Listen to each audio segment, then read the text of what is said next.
Hamjambo wa Kenya, habari gani?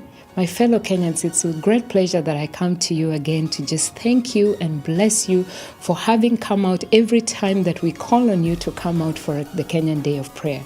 So on behalf of Kenyan pastors and community leaders, we would like to invite you for yet another day of prayer this year. As you all know, this year is so critical because Kenya is going to the polls in March. And we like to pray that God will help us, that we will have a wonderful and peaceful election. You all remember that 5 years ago we had the election and it didn't end well.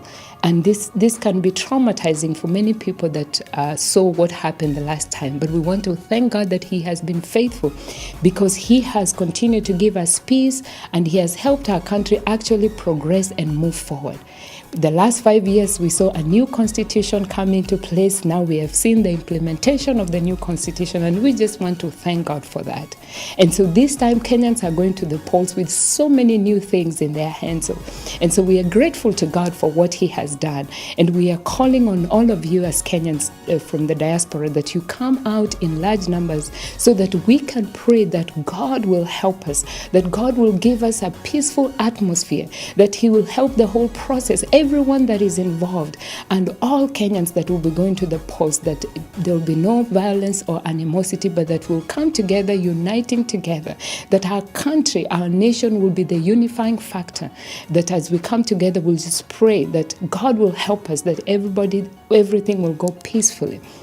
And so I want to thank you and ask you, whenever you hear this message, please send it abroad. Tell your friends, tell your neighbors, tell the friends of Kenya, call on them and tell them to come together to respond. And we thank you that you have always done that. We are also praying and trusting God that He will continue to help our community here in the diaspora. We have continued to stand together. We thank God we can give testimonies of what He has done the last few years when we have gathered in prayer. We have continued to see our community thrive. We have seen families being blessed, and it is yet another time just to thank God for what He has done and also to pray that He will continue to help us and to strengthen us. We so desire that we'll prosper, that our nation will prosper. It will fulfill a destiny. And so as we come together, I know that you all love our nation. And so let us come together. Let us pray for that great nation. Let us pray for great leaders, that God will give us leaders that will take us to a place of prosperity, that will help the land to heal, that will help the people to come together and actually make progress as we continue to move forward. So I want to thank you as I extend this invitation again, that please come, let us join together, let us pray for God to help us, because we know with God all things are possible. I look forward to seeing you on that day. God bless you.